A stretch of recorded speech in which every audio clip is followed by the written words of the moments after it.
Welcome to the Buttercut Podcast, a very special off-season edition of the Buttercut Podcast, a production of MWBK Creative. I am joined by my boy, my bestie, my dog. It's Pete. What's up? What's up, brother? What's good? Nothing. Just fucking excited. It feels like the golf season's over so quickly. It is over, and like, it was quick. As they say in, what fucking movie is it? Well, you gotta tell me what they say. And like that, it was gone. That sounds like a good movie, but I don't know what you're talking about. And is it gone in 60 seconds? No. It's the only thing that makes sense. No, I think it's The Usual Suspects. Oh, that's such a good film. I'm pretty sure that's what it is. I'm blanking right now, but yeah, anyway. I've been trying to talk my fiance into watching The Usual Suspects with me for like... I mean, hang on. Talk anyone into watching I know. I mean, it's one of the fucking greatest movies of all fucking time. I've got a bad track record for recommending movies. You know what? You know what's funny? I'm kind of like the girl who cried wolf, and now she's not believing me. What's hilarious about the fact that you said that? Yeah. Before you even said that comment, I could have said, I bet I know the reason why. Because you're a shitty picker of fucking movies. You kind of just look like a guy This sounds like a personal attack. It sounds personal. It is a personal attack, but it kind of Are you assassinating my character? God, that fits. That fits so well. I haven't even introduced the pod yet, and you're assassinating me. God, it fits well. Do you think this is the backdoor cover hotline? Yeah, this is the most dangerous place on earth. What's the number from Micah? I'm glad I don't know it. I can hear it in my head, but I can't say it. All right, let's jump into it. We're gonna do a little 2019 PGA Tour recap, and then we're gonna talk a little bit about the boys over the pond. Do you want to start with the Tour Championship recap? I do. Okay. 2019 PGA Tour season concluded last week. Nice. With the White Claw. It concluded with White Claw and Rory McIlroy winning the Tour Championship at Eastlake by a 4-shot margin over Xander Schauffele. Oh, yeah. Something just grinds my gears about it. I don't know why. Is that a good thing or a bad thing? No, it sounds like you're horny, but it hurts. I don't know. Go on. Something grinds your gears. Okay. So let's unpack this here first. Yeah. Rory wins. Is that what grinds your gears? Yeah, it is. And I'll tell you why. Why? It just keeps going on from like, I don't know. Maybe it's just me, and it probably is just me. Okay, and I'm not giving him the you credit. Think you're biased? Well, I'm not giving him the credit that he deserves. Right? He deserves a lot of credit because he won the Tour Championship, and he played great on Sunday, and he played great on Sunday. Loads of lads didn't, and he held some clutch putts. And Brooks Koepka was right there with him. Brooks Koepka had the lead. He had the lead through like 8 holes of the last round, and Rory had it all to do. I guess I just can't get out of my head that I fucking told you he was going to miss the cut in the Open. Mm-hmm. And not only did he miss the cut, but he fucking embarrassed himself in the first round. And that's kind of lingering with me, kind of in the sense of that, like, no matter what happens for the rest of the year now, nothing matters as much as that to Rory, right? And like the Tour Championship, yeah, okay, it's fucking great, it's a load of money, but Rory, there's still no real fucking pressure on you because all the pressure was on you at the Open. That's when you had to fucking perform, and you didn't, and you fucked it up, and I don't know, it makes me think even more like, yeah, there was no real fucking pressure on him. He's going out there playing for 15 million. If he came second, he would have won 5 million. Who fucking cares? And he went out there and he played great. Whoop-de-doo. You played fucking shit when it mattered. Yeah. Well, okay, so the flip side of that coin, he did accomplish some things that no other players besides Tiger Woods has played by winning. Okay. He now becomes the second person to have won the FedEx Cup twice. And on top of that, last year he was in the final group with Tiger and he shit the bed, and he watched on the 18th fairway as like the most awesome scene ever unfolded, as like people ducked under the ropes and like it was kind of like this massive riot up the 18th. And they actually did it again this year. Yeah. It's like becoming a tradition, I suppose. Well, yeah. Do you know how much it means that he becomes the second player to win the FedEx Cup? I mean, it's only been going since 2007. So... yeah. For anyone that doesn't, for people that can't see, because Brad's the only person that can see, I'm making a fucking circle with my index finger. Pete does not respect that It means record. Absolutely fucking nothing. Here's what it comes down to, is that during the one of his press conferences, they talked about the money and how much it meant to them. And Rory said, the money doesn't matter anymore, which it doesn't, because it only matters if you don't have any. right? And he has tons of it, so it doesn't matter. Right? Yes. So it makes sense. It's an excess. They've got as much money as they so can possibly the money spend. does not matter. It's just all about winning and your legacy. Sure. Which makes sense, right? But Rory, he actually went into a story where he said, so his first ever event as a pro, he remembers winning $27,000. Right. And then his second ever event as a pro, he remembers winning like €57,000. And then his third event, he said he made the cut again. He won like €19,000. And he said, how many dollars is a euro? $1 is probably like 90 cents or something. So like it was winning a lot of money. The dollar, put it this way, the euro is stronger than the dollar. So so Rory goes, yeah, he played 3 events, right, as a pro, and then he had a week off, and he went to the ATM, and he was taking money out, and he checked his balance for the first time, and he said there was over $100,000 in his account, and he went, "What the fuck? That's fucking amazing!" And he said he got back in his car and he drove straight to his jewelry store and he bought a real nice watch. Should have got a chain. Yeah. So that, that was a kind of cool story. But I guess the $15 million that are on the line. Wait, before you go on, I can respect that. Like, if I opened up my bank account and there's 100 G's in my checking account. It'd be mental. Right? Yeah, it'd be mental. But after you've got that, then like all of a sudden you just, here and there you win 8 mil. Yeah, so what I'm saying is that like, so that 15 mil, yeah, there was loads of pressure and all that and fucking whatever. Yeah, fucking suck my nuts. Here, if it comes down to this, if you said to Rory, I'm going to take every penny of that $15 million back away from you, and I'm going to take that tour championship back away from you, but I'll give you the US Open title. You mean the Open? Oh no, either of them. If I'll give the US Open title, I'll give you the PGA, okay, or the Open. The Open is a no-brainer, or the Masters. Right. That's what I thought you were going with. Fucking chop your nuts off for it. I mean, it wouldn't even think about it. What? So that's how much that means to him. So that in itself shows you that it's whatever. I'm curious what this will look like in 50 years from now, when Tour Championship's been going on for a long time, and if it even is still going on, and like how golf historians will perceive the Tour Championship winner against a major winner, and like how do they perceive that as like a part of your career? You know what I mean? Yeah, because it's short-lived so far. Yeah, and I think the amount that it's changed in the few years that they've had it kind of tells you that they're still tweaking. Like they're trying to figure it out. Yeah, and it's probably not going to be around. Maybe. I don't know. I think you just don't think it'll carry as much historical weight. I don't know. They're trying to force.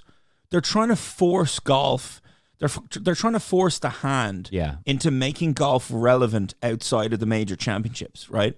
As in, when the last major's done, they're trying to force people to watch golf. Okay? Which is kind of funny because I don't think it's necessary. No, it's not fucking necessary. You could just spread the majors out a little more. We'd all still pay attention of the events in between. Sure. And go back to the way it used to be, right? Yeah, the way that's it used you to be. are a traditionalist. The way it used to be here and in Europe was at the end of there you go. At the end of the year, the fucking guy with the most money won he was the tour champion.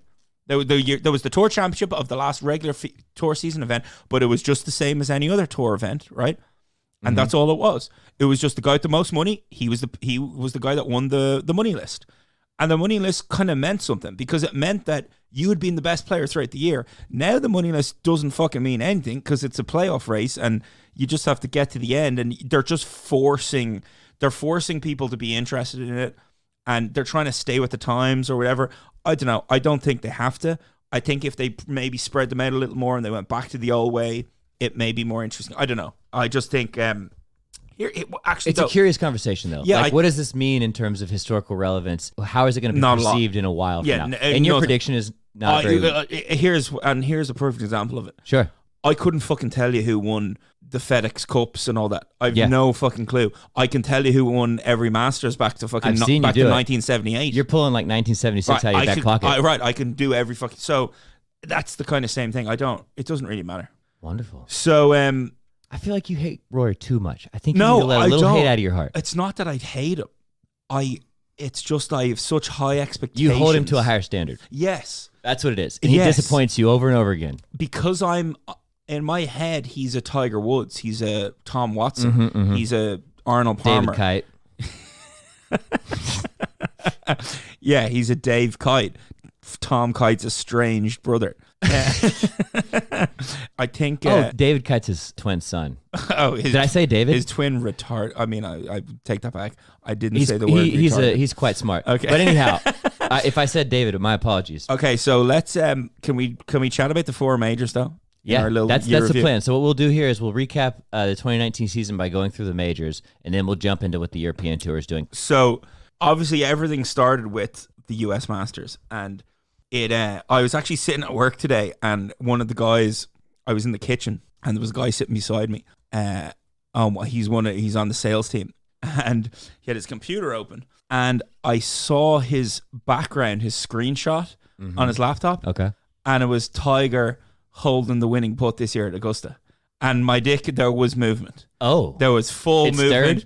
Stirred? It was on one side of my pants, and it went completely to the other side, and it kind of bulged out. This is why you don't like Rory, because he doesn't make your dick stir. No, he fucking doesn't. And I've more to talk about Rory when we talk about the European Tour event. Okay. But yeah, the Masters this year was one of those where you'll go back to YouTube and you'll watch kind of highlights again of it. Yes.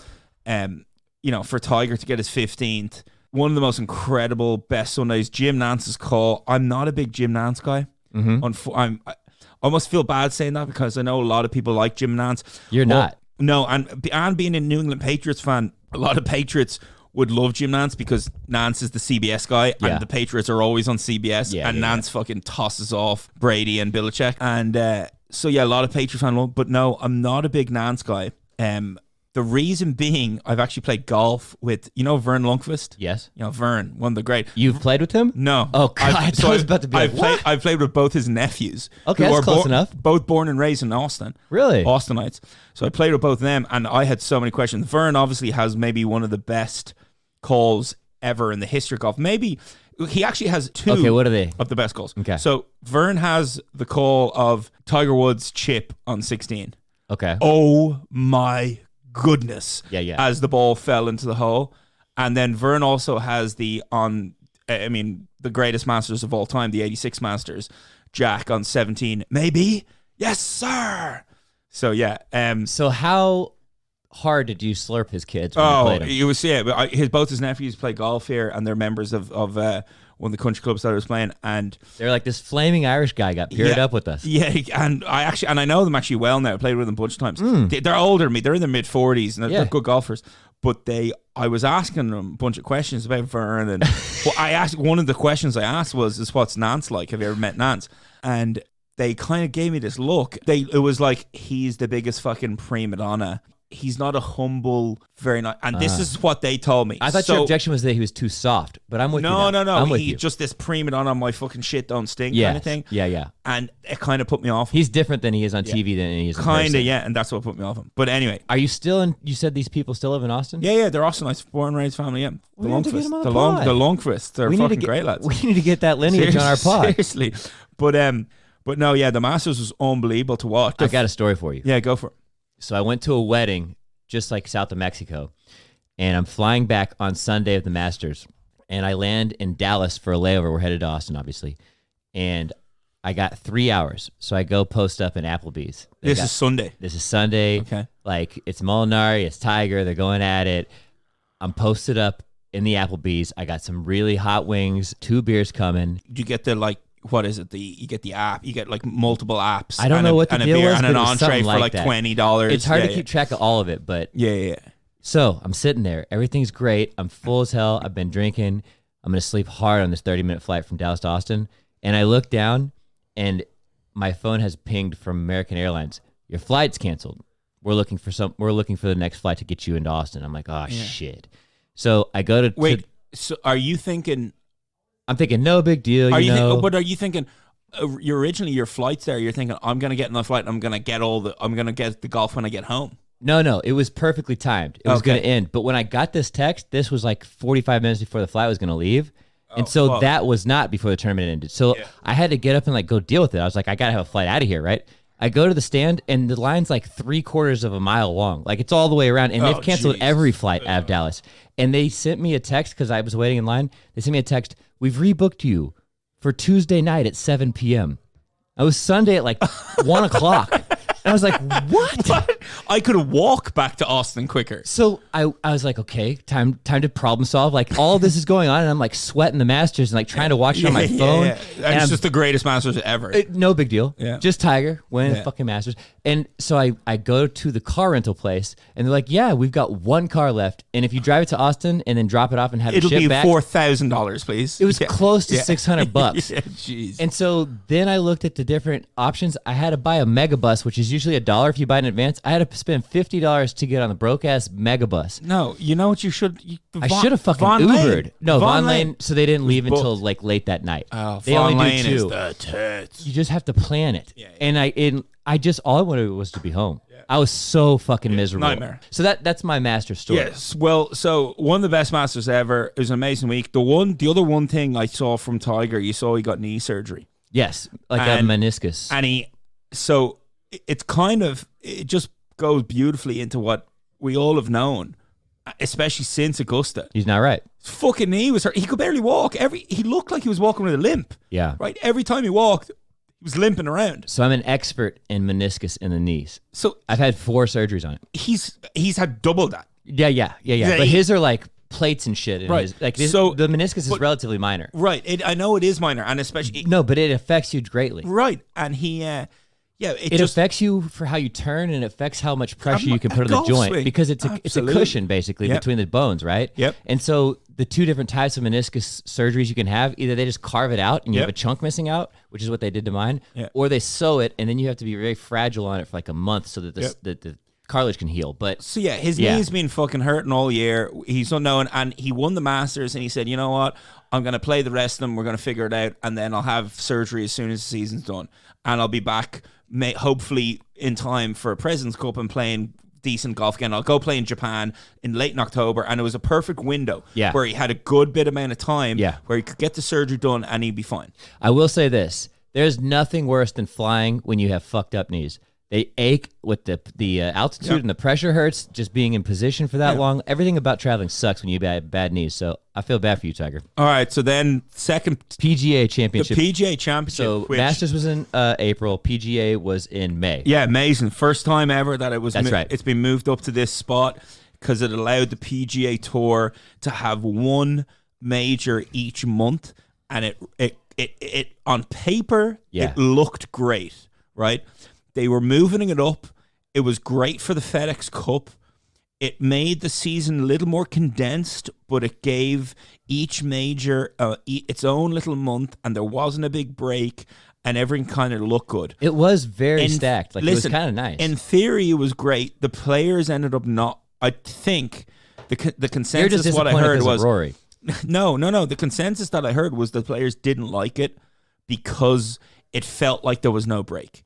I got you. Because after the Masters, then after the US Open, there was a break to the Open and the PGA. Yeah. And if you were hurt or you've had any injuries, blah, blah, blah, you could take some time off. So that was the consensus, I think, from the players. In terms of scheduling, they prefer the longer breaks. They prefer a fucking break in between. Certainly. You had no break with this.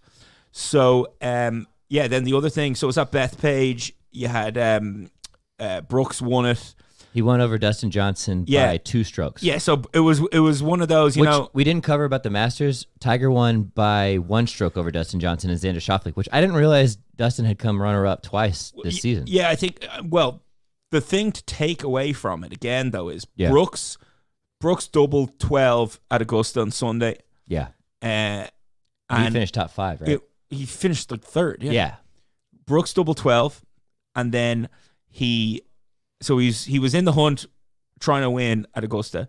He goes to Bethpage. So that was like the 5th major in a row. Goes to Bethpage. So next month, Bethpage. Again, he's the favorite. He leads from like round 1 the whole way. Yeah. He led.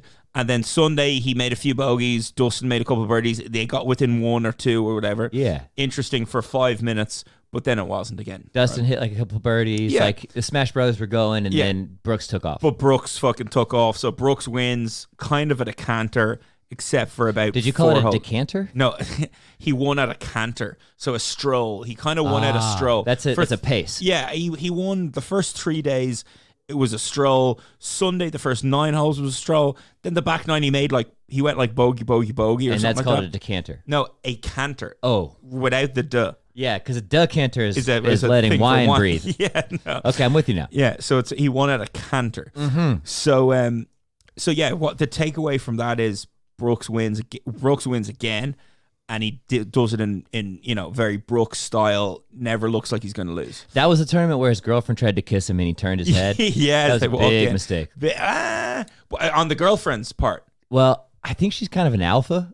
Like, she's pissed at him. Hang on a second. How are you going to be an alpha around Brooks Koepka? That's the question. Who fucking practices for 5 seconds. I don't know how they're going to stay together. And then places his fucking nuts on the forehead of his playing Guess partners. how much he cares about anything besides being alpha? Exactly. Nothing. Exactly. And so that's why I'm worried about this relationship. But onward, let's continue. Listen, We're not Dr. He Phil. could do better than that, though. I don't think she's great looking. Yeah, and he could do better than that differently every day. Yeah, he could pick a different better than that every day. All right, so anyway, that's the takeaway. Then he'd be Dustin Johnson, and then things would be problematic. We move on to the third event of the U.S. Open, Pebble Beach in June. So again, like Brooks comes in as favorite, and again, Brooks is fucking playing well every day, and he's in contention. And there's all the hype around Tiger, all Pebble, all these things. Yeah, but we kind of knew that there was very slim chance that Tiger was going to make the cut, as we called, And nobody knew Gary Woodland was going to show up with a stinger of a fucking century and just sting the whole course to death. It's maybe the best fucking stinger on tour. Is it? It's nasty, man. No, it's unbelievable. It's the reason why I took him for the Open Championship as my winner, because I was like, just sting it all the fucking way down. And what's mad about it, somehow it doesn't go above like 10 feet in the air, but yet it travels like 230. It's incredible. It defies logic. Yeah, it is one of the best stingers I've ever seen. He played unbelievable, but it was in Brooks' hands again. Everyone thought Brooks was going to win, and he came for it too. Like he rushed him there, like up like the front. Finishing the front 9 like on Sunday. Brooks was on his Justin Rose feet. shot the course record on Saturday, I think it was. Was that right? Yeah, I think he shot 63 at Pebble on the Saturday. Played maybe one of the best rounds of golf I've ever seen. Because Justin Rose, he played well, but he didn't drive it well. He went up and down like an astronomical amount of times. He put it incredibly. He held everything, and he chipped really well. Yeah, I remember seeing that. And the whole kind of thing from that event was, if Rose actually starts hitting it well, he'll fucking destroy everybody. Yeah, if he could just put it down the fucking fairway, he'd win. Yeah. Right. So, U.S. Open was a great tournament. Gary Woodland, fully deserved winner. Great to see him finally win. I really didn't think he was going to get over the hump as well. Like, it's a little late. Like, you would have thought that would have happened prior. He's really talented. He hits a ball a ton, but he doesn't putt well. Hits it miles. And then he putted well. And then on the Sunday, like at no point, I was just waiting for him to fuck up. Like, at no point did I really believe Gary's going to fucking win. I was like, okay, is it going to be Brooks or is it going to be Rose? Yeah, exactly. Right? And then Gary just cruise controlled his ass in there with a stinger. Yeah, and he looked great. So then we go into July. Port Rush. This was the biggest, most important event of the year for me. I keep wanting to call it Port Royal, which is a little. Have you been to this? It's like a little resort, and just like the Gulf of Mexico. No, it's like a 6-hour drive from here. Cana. It's called Royal Port Rush. Okay. This would not be in the United States. This would be in Ireland. Yeah. So we've got Shane Lowry wins over Tommy Fleetwood by 6 strokes, an ass whipping. So yeah, I mean, it was one of the most. This is the one I was the most on pins and needles for, and it was the biggest win. Yeah. The biggest margin of victory. I mean, it was one of the most important golf tournaments, ever for the European Tour. It was. You think so? Well, yeah. Well. I know for you, I'm biased, but it carried special weight. Yeah, it hadn't been in Ireland since what 19. It was like 48, 48 or something like that. Late 40s, early 50s. And finally we get it back after a number of years of trying to get the Open back to Port Rush, and it like the course and the weather and all of it kind of. It shaped up nicely for storylines and for the whole tournament itself. And then on top of that, the course looked incredible. It was awesome. It was amazing. And it got wet as fuck. It got wet and windy at one point. It was great. And then and my call of Rory missing the cut. Oh, that was rough. It was just the most obvious fucking thing I've ever seen. It was just so obvious. He was never going to fucking play. That was play blind luck, my brother. No, it was not. Listen, he showed up. He steps up on number 1 and has on the first. 8 on a 4. Hits an iron OB. That told you where his fucking head was. So I think But then the best part about it was, my boy, good mate, Shane Larry. It was unbelievable.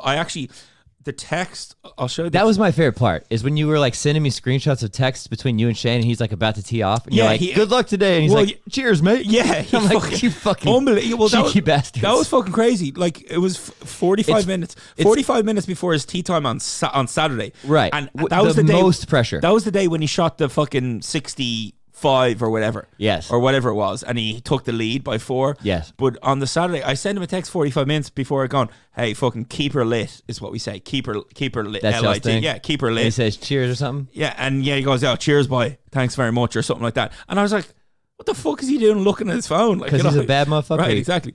But then I sent him a text then on Sunday, and I said, my text just read, winner of the gold medal and champion golfer of the year.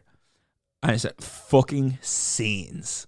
This is before the tournament. No, this is after. This is right after. as he's walking down 18 as he's won. Okay. And then it took him 5 days later, after probably his phone, he probably had, what, 1 million text messages from people? I'd say at least 5 digits. Right. That'd be 10,000 plus. Yeah.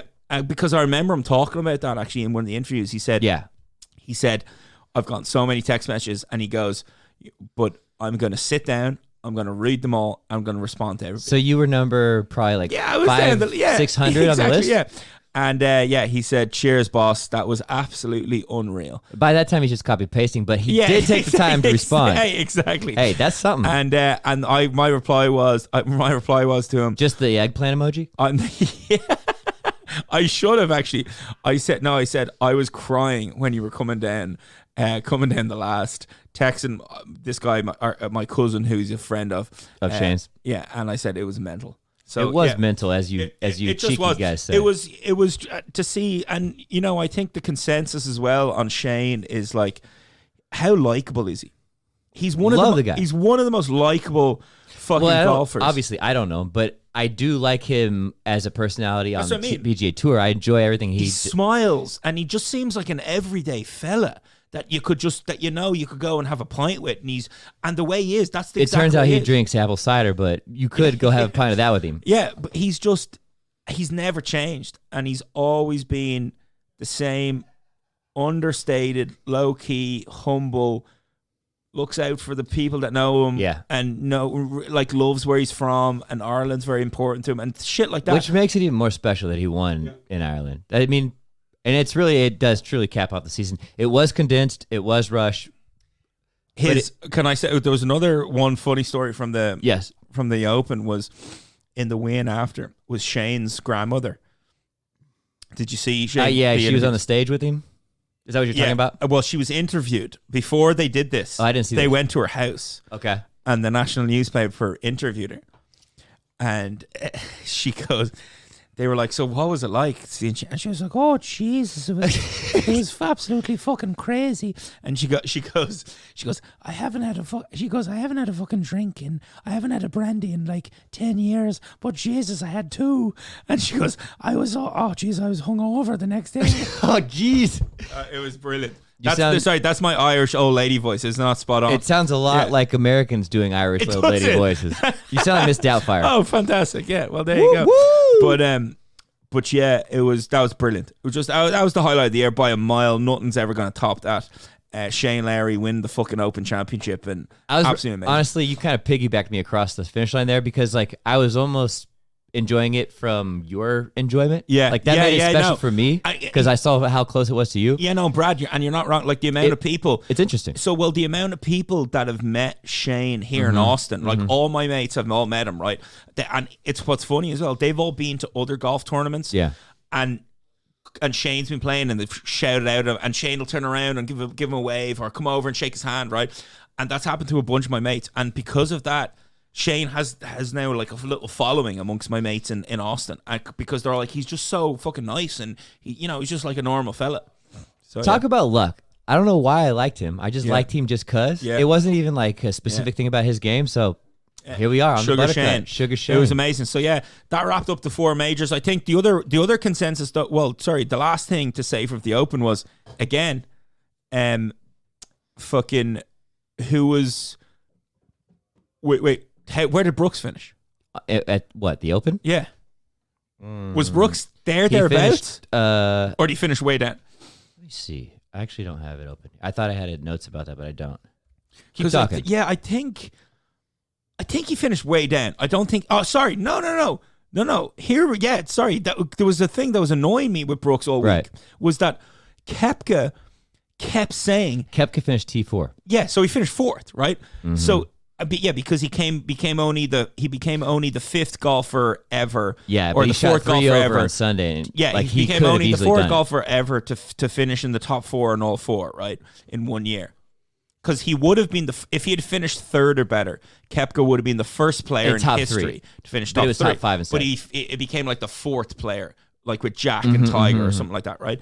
But the thing that Brooks was saying at the Open was, no one's hitting it better than me at all. Yeah. I'm missing putts, and he was burning edges like nobody's business. But the other thing was, no, you weren't hitting it better than anyone else, because Shane led the fucking field in greens and regulation. I remember this exact conversation. And led the fucking field in like fairways hit. So you weren't hitting it better than Shane. So, but anyway, great championship. Great year of majors. Tiger winning the Masters, Koepka being in all of them, and fucking Shane Lowry winning the Open was absolutely amazing. I will say this: the Open has the best website of the major championships. It's so badass. Well, that's a lie. Firstly, what do you think? The Masters is head and fucking shoulders. You think so? Way better than any other app or any. I'm not talking about apps. I'm just talking about the website layout. Oh, sorry. I don't know, but I only ever go on the app. You're a mobile boy. The Masters app gets me hard. Oh, yeah? It gets Do me you keep it year round in your phone? I keep it right next to You don't delete it? I keep it right next to the Brazzers app on my phone. And Are you a member? And I use them interchangeably. This is not a ad for Brazzers, but not yet. No. But yeah, I use them interchangeably. One time when I was working at TFM, I think it was Bang Bus reached out to do some ads with me. The Bang Bus? And you said no? Listen, guys, I don't think we can do that. Brad.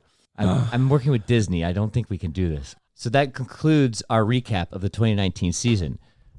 Great fucking season. Great season. Except for Rory McIlroy. Well, you mean because he won? So they're going to do this condensed season for the next foreseeable future, right? Like, it's definitely happening next year, right? Yeah, there's no word on them changing it. Okay. So the 2019 season has ended. Welcome to the off season. A time for healing, training, reflection, a time to spend time with your family. After a long, grueling season spent mostly on the road, see your wife. You need to enjoy it, fellas. It's going to be over before you know it. I mean, literally. Yeah. Like, it's 2 weeks. 2 weeks. The 2020 season tees off it's 2 weeks. September 14th. It's 2 weeks for the shitty guys. Yeah, because, I mean, it doesn't really kick until the HSBC. Yeah, a bunch of the... Justin Thomas isn't fucking showing up in 2 weeks. You don't think he's playing a military tribute? No, the good Spieth and Thomas and... The guys that are top 50 in the world, and don't have. You don't think Tiger's gonna go? They don't have to fucking worry about their scheduling or anything. They do whatever they want. The rest of the guys, they need to go and play, because if they win that tournament, then they're into the Masters and their life changes, right? So all these events, all these smaller shitty events, are a great chance for the guys ranked 60 to 150 in the world. It's like the John Deere. Exactly. Right before the Open. Get in. If we win, play well, we get in the Masters, we're exempt for a couple of years, we get all the fucking, whatever. So in the meantime, we're now a European Tour podcast. Yeah. And it's hosted by Peter, and I'm the co-host. So I'm going to let you lead us in. Let's talk about the, the Omega European Masters. Yeah, Crans-sur-Sierre. Wait, what is that? Crans-sur-Sierre. And where is this? It's in Switzerland. And that's a golf course? No. So that's the place where it's at. Okay, that's the location. Cran, C-R-A-N. And it's all hyphenated, right? Yeah, Cran, dash, or hyphen. Sur, S-U-R. That's not how it's spelled. Hyphen. Okay. Sierre, S-I-E-R-R-E. Crans-sur-Sierre, right? It's just like a town in the fucking Swiss Alps. And it just so happens to be one of the most beautiful places in the world. If you guys, seriously, you need to go search the place and look at Google Images. It is just unreal. Yeah. So it gets, so there's a few things that I'm going to say. Okay. So here's the first. So I'm looking at the scores from round one. It already happened? Oh, yeah, because they're all fucking 100 hours ahead of us. Okay, Rory, not too bad. Okay, so yeah, you were telling me a story about Rory. Yeah, there's a couple of good stories about Crans-sur-Sierre, but the tournament itself. So Omega, big sponsor. There's the prize fund. It's always one of the bigger. Let's see, is the Mega Series? No, the purse isn't that big, but it's always one of the bigger events. Okay, has a good history. They got real good players. A lot of good players have won there in the past. It's just one of the most picturesque, most beautiful places. Like Garcia loves going there. Garcia actually has a house there in Crans-sur-Sierre. Garcia has a house at the golf course. That tells you how picturesque it is. He also lives in Austin. Picturesque. Well, yeah, very picturesque. But yeah, a really fantastic event. So is it like on par with Muirfield Village, like in terms of the PGA Tour? Like it's a beautiful, great place. It's really well respected. I'm trying to think of a similar American destination. Maybe more in line with because it's not to the players like level, because it's not that much weight, right? No, more in line with the Greenbrier. That's what I was thinking. Like the Greenbrier is, where the Greenbrier in West Virginia. Okay. It's one of the most incredible, most beautiful places in America, in the mountains in West Virginia. The Greenbrier is this exclusive. Okay. You don't know anything about the Greenbrier? Well, it's happening in 2 weeks and no one's playing it. How do you know? You don't know anything about the Greenbrier? No, because we've never covered it, and it starts in 2 weeks. But you don't know anything about the resort, the Greenbrier? No. So if you look this up, right, the Greenbrier. Yeah, that's why I knew it was familiar, because I wrote it down on this page. It's in West Virginia. Mickelson has a house there. Bubba Watson has a house there. All these pros, Tom Watson has a house there. All these guys have houses there, right? But the difference is, though, with this tournament, though, Omega Dubai, whatever, not in Dubai, Omega Masters. Yeah, it carries more weight on the European Tour than does Greenbrier on the PGA Tour. I'm just talking about You're location, talking about beauty and the Greenbrier. It's just an amazing place.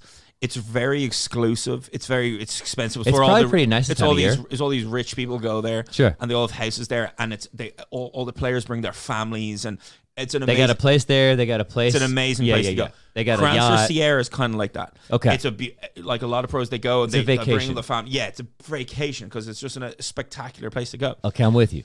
So, one of my favorite things about this event was an event back. This would have been Rory's.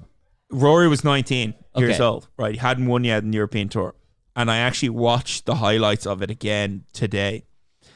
And they're pretty fucking haunting to watch. He's a little pudgy. Well, it's nothing to do with that. I know, but that's funny. He is pudgy. It's to do with the fucking 2 footers that he misses. Jesus Christ, bro. What, does he have yips or what? Tell us the whole story. Start from the beginning. No, it's not the yips because they both go in the same direction. It's just nerves. So basically, Rory has a 4-shot lead going into the last round, and he's never won yet. But he's this stud, right? He's the stud kid. You were telling me he's like Tiger Woods in Europe. Yeah, and everyone's waiting for him to win. So last hole at Crans-sur-Sierre is this par 4. You hit 3-wood off the tee.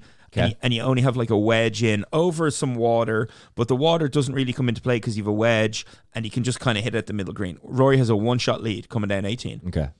Never won before. And he's playing versus what, a French guy? The French guy's already done. Okay. So Rory absolutely pipes this 3-wood down 18, stands up with a sand wedge, back right flag. He aims 12 feet left of it, hits it, and it's all over it, but the pin is back right. And the ball lands in the fringe, kind of threatens to spin back on, but just settles, right? Just stops there. Because the fringe is longer, it doesn't spin. But it's a great looking lie. He only has about 20 feet to go.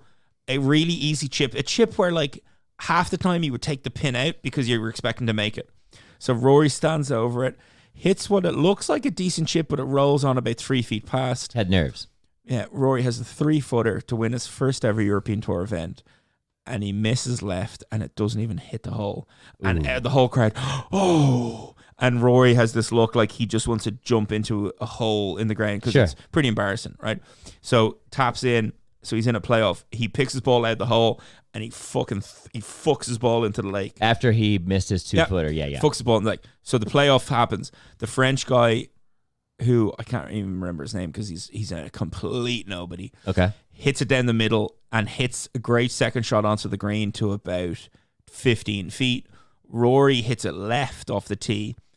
Hits from the rough, hits it onto about 40 feet because he has to play safe because of the water, because he's in the rough.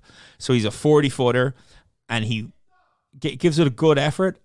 He rolls it about 2 feet past. And the French guy is a 15-footer. Rory's about 2 feet. Rory goes up to the 2-footer to tap it in, and he fucking misses. Oy. And you could see he went bright red, and you could see how embarrassed he was. And it was the same. It went way left. And it was just such a bad putt. And he just, he wanted to put his head in his hands. And the French guy actually stepped up and he actually rolled in the birdie putt. Jean-Francois Lequin? Yeah, Lequin. Yeah, Did I say that right? Close enough. Close enough. But yeah, he lost in a playoff to him though. Yeah, and he actually held the 15-footer for birdie anyway. Oh. So it would have made Rory feel better. But if Rory had tapped in for par, that French guy was never going to make that putt.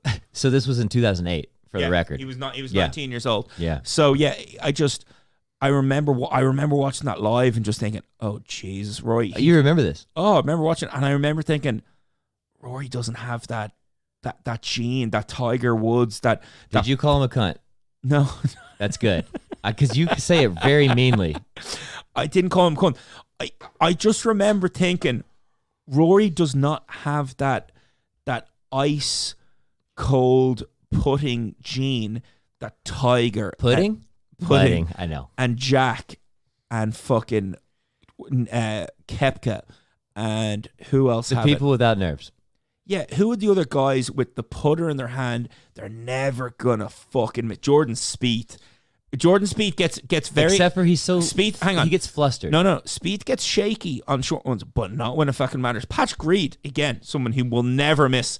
You're just going down the list of don't give a fucks. These people don't give a fuck. Don't miss the short ones. Rory, that was the first sign. I was like, oh my god, if he has a 4-footer to win anything, I'm not betting on him. Yeah. So anyway, that's where the European Tour is this week. Hey, let me ask you this though. Yeah. Just like as a general rule of thumb. Would you rather be a person like Rory who has the most beautiful golf swing ever but doesn't necessarily have the best putter?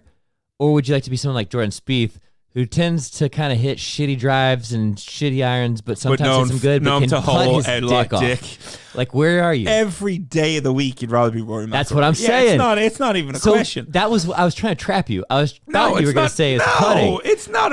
All I want to do is hit the long ball, baby. No, it's never a question. Yeah, Chicks dig you'd the long rather ball. be a fucking ball striker and That's absolutely shred and hit piss missiles all day. That's what I never heard of piss missile before. I like that. That's what you'd rather do. But facts are facts. The putter wins.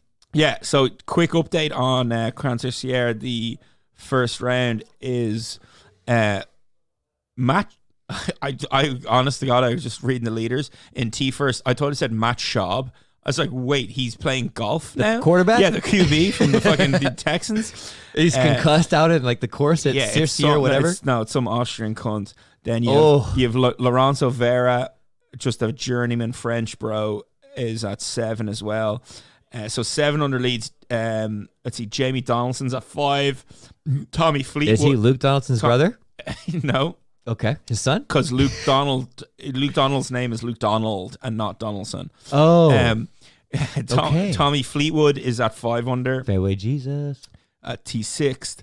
Sergio Garcia, I told you he has a house there. He's at 4 under. He's probably not banging up those tee boxes. No, those that's are the ones 12. he plays at home. If I fucking see him do that game, he's fucking dead to me.